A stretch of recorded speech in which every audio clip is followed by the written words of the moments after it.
pansi pano palibe mtendere. Yesu Kristu yekha ndiye amene akubwera kudzatipatsa mtendere abwenzi mwa Ambuye. Ulendo wa ma end time messengers kutuluka mu Blantyre kupita mboma la Chikwawa komanso Nsanje kulowa Chire ku Chigwa ndi chenjezo la uthenga wa mngelo wachitatu, chivumbulutso chapter number 14 verse number 9.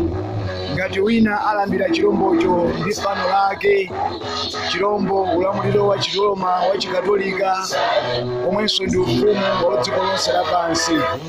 Fano lake mgwirizano wa mipingo yomwe yabwera pamodzi pofuna kukhazikitsa lamulo motsutsana ndi lamulo la Mulungu wakumwamba la Sabata lona la tsiku la namba 7 Saturday, kukhazikitsa lamulo lotchedwa National Sunday Law kuti likakamize anthu onse kupembedza tsiku la Sunday.